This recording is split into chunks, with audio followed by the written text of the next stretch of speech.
ஆனந்தமயம் தெய்வம் நிர்மலஸ்படிகாகிருதியும் ஆதாரம் சர்வ வித்யானாம் ஹயகிரியம் உபாஸ்மகே. நமஸ்காரம். அஸ்ட்ரோ டிவி நேயர்களுக்கு அஸ்ட்ரோ கே செய்யங்காரின் பணிவான நமஸ்காரங்கள். வார பலன் 1/7/2024 7/7/2024 வரை உண்டான வாரத்திற்கு என்னென்ன பலன்னு பார்க்கலாம். இந்த வாரத்தில் முதல்ல இந்த வாரத்தினுடைய கோல்சாரம் என்ன, அதற்கு பிறகு இந்த வாரத்தில் வரக்கூடிய விசேஷ நாட்கள் என்ன, இந்த வாரத்தில் எந்தெந்த ராசிக்காரர்களுக்கு சந்திராஷ்டமம் அப்படின்றத பார்க்கலாம்.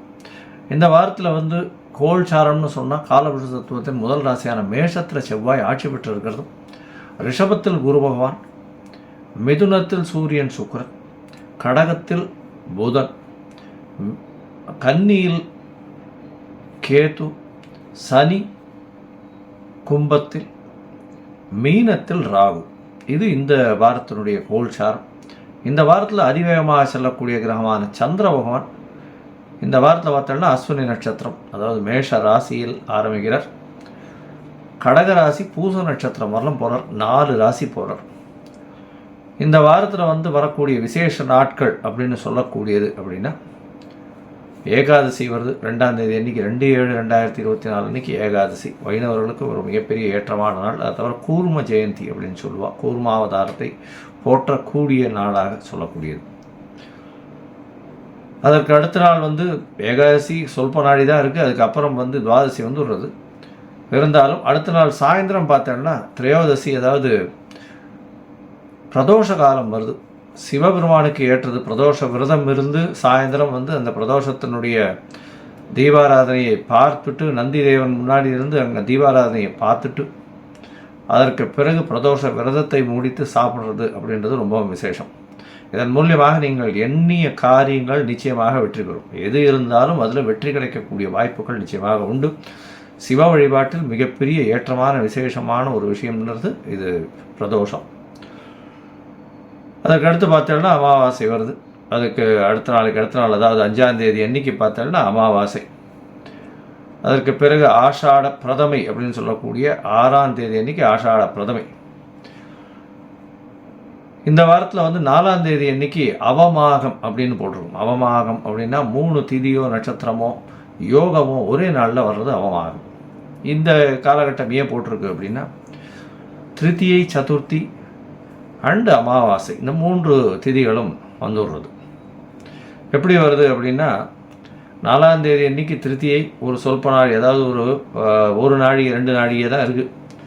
அதுக்கு அடுத்தது சதுர்த்தி பார்த்தேன்னா சதுர்த்தசி பார்த்தேன்னா திரையோதசி, சதுர்த்தசி பார்த்தேனால் 14ஆம் நாள், அதாவது கிருஷ்ணபக்ஷ சதுர்த்தசி பார்த்தேனால் 54 நாழிகை 35 வினாழிகை இருக்குது. அது சூரிய உதயத்துக்கு முன்னாடியே முடிஞ்சுடுறது. அதற்கு பிறகு பார்த்தேனால் சூரிய உதயத்துக்கு முன்னாடியிலேருந்து அமாவாசை திதியும் ஆரம்பிச்சு விடுறது.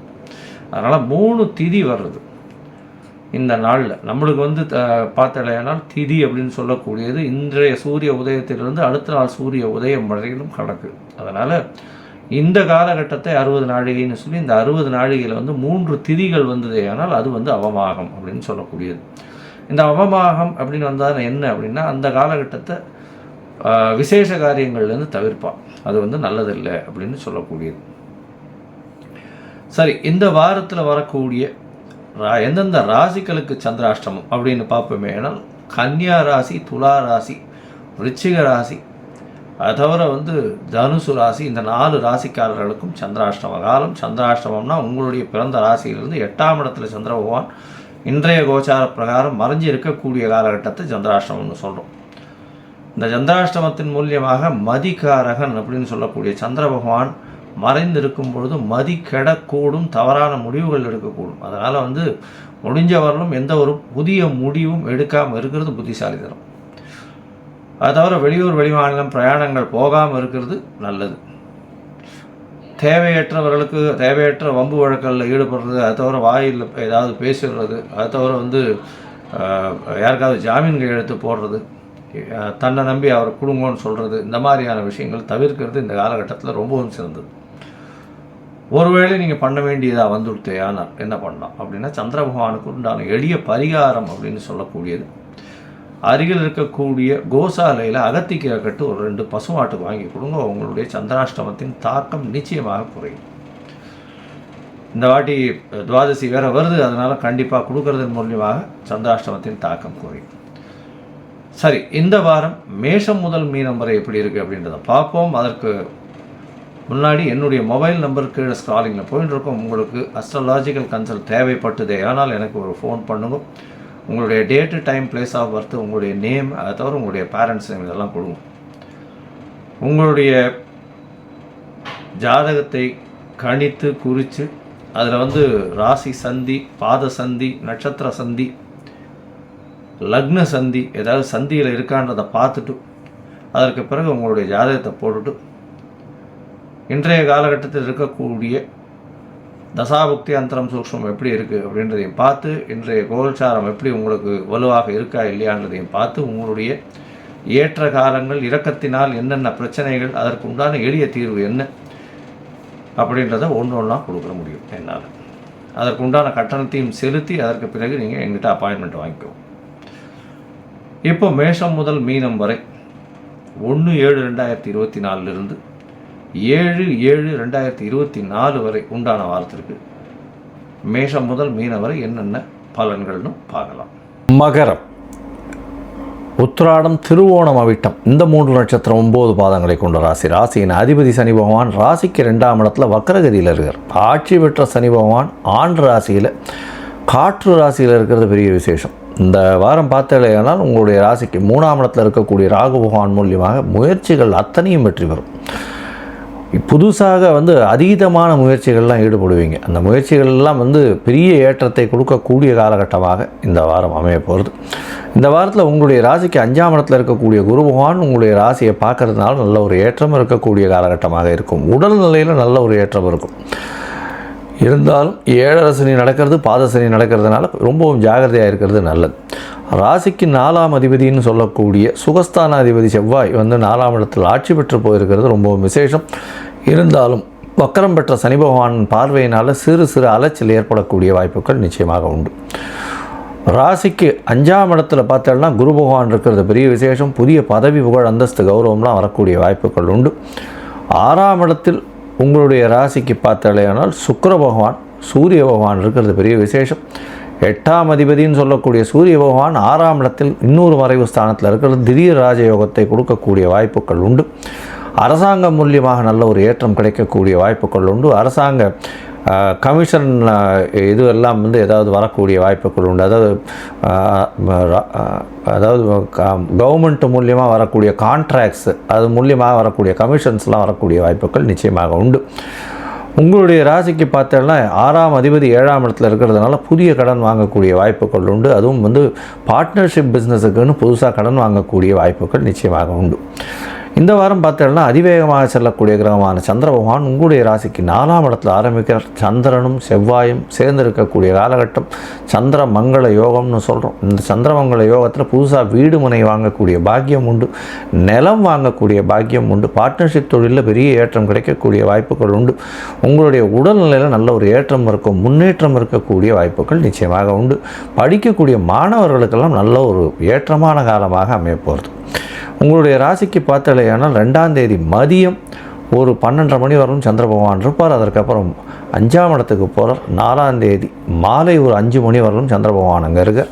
இந்த காலகட்டத்தில் குருச்சந்திர யோகம் அமையிறது, கஜகேசரி யோகம்னு சொல்லக்கூடியது. இந்த குருச்சந்திர யோகத்தின் மூலியமாக பார்த்தோம்னா நல்ல ஒரு ஏற்றம் இருக்கும். குழந்தை பிராப்திக்கு நிச்சயமான ஒரு நல்ல ஒரு காலமாக அமையும். இதை தவிர 5ஆம் இடத்துல குரு பகவானும் 7ஆம் இடத்துல சந்திர பகவான் 7ஆம் அதிபதியும் நல்ல ஒரு ஏற்றத்தில் இருக்கிறதுனால கணவன் மனைவிக்குள்ளே நல்ல ஒரு அந்யோன்யம் இருக்கக்கூடிய காலகட்டமாக இருக்கும். குழந்தை பிராப்தி ஏற்படக்கூடிய பாக்கியம் நிச்சயமாக உண்டு. புதிய பதவி, புகழ், அந்தஸ்து, கௌரவம்லாம் வரும். பார்ட்னர்ஷிப் பிஸ்னஸில் திடீர் ஏற்றம் வரக்கூடிய வாய்ப்புகள் நிச்சயமாக உண்டு. உங்களுடைய ராசிக்கு 6ஆம் இடத்துல சந்திர பகவான் போகிறார். அது 4ஆம் தேதி 6ஆம் தேதி அன்னியிலிருந்து 4ஆம் தேதி மாலை ஒரு 5 மணியிலிருந்து 7ஆம் தேதி இரவு ஒரு 11:30 மணி வரலும் இருக்கக்கூடிய காலகட்டத்தில் சந்திர பகவான் உங்களுடைய ராசிக்கு 6ஆம் இடத்துல போகிறார். 6-7 பரிவர்த்தனை யோகம் அமையிறது. இதன் மூலியமாக புதிய வேலை கிடைக்கும். வெளியூர் வெளிமாநில பிரயாணம் போகக்கூடிய வாய்ப்புகள் உண்டு. புதுசாக கடன் வாங்குவீங்க. புதிய கடன் மூலியமாக நல்ல ஒரு ஏற்றம் கிடைக்கக்கூடிய காலகட்டமாக அமையும். எதிரிகள் அற்ற நிலை இருக்கும். ஏன்னா சூரிய பகவானே இருக்கிறதுனால அவர் எதிரிகள் இல்லாத நிலையை உண்டு பண்ணக்கூடிய வாய்ப்புகள் உண்டு. இந்த வாரம் உங்களுடைய ராசிக்கு சமசப்தமத்தில் சந்திர பகவான் போகிறார். சந்திர பகவான் ஆட்சி பெற்றிருக்கக்கூடிய விசேஷமான நாள். அதனால் பார்ட்னர்ஷிப் பிஸ்னஸில் பெரிய ஏற்றம் இருக்கும். எதிர்பாலினத்தவர் மூலியமாக நல்ல ஒரு ஏற்றம் இருக்கக்கூடிய காலகட்டம். அதை தவிர உங்களுடைய நண்பர்கள் மூலியமாக திடீர் பொருள் வரவு வரும். நண்பர்களோட ரெக்கமெண்டேஷன் மூலியமாக ஒரு வேலை கிடைக்கக்கூடிய வாய்ப்புகள் நிச்சயமாக உண்டு.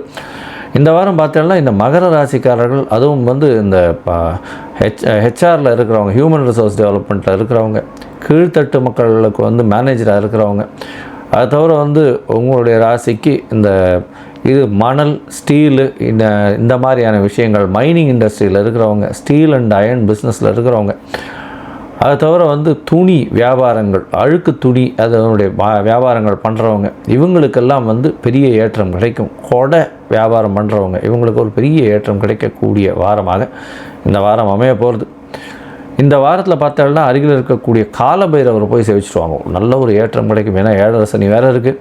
காலபைரவை போய் சேவிச்சுட்டு வர்றதன் மூலியமாக உங்களுக்கு உண்டான எல்லா பிரச்சனைகளும் கண்டிப்பாக ஏற்றத்துடன் ஒரு நல்ல ஒரு மாற்றம் கிடைக்கக்கூடிய வாய்ப்புகள் நிச்சயமாக உண்டு. லோகா சமஸ்தா சுகினோ பவந்து. நன்றி, நமஸ்காரம்.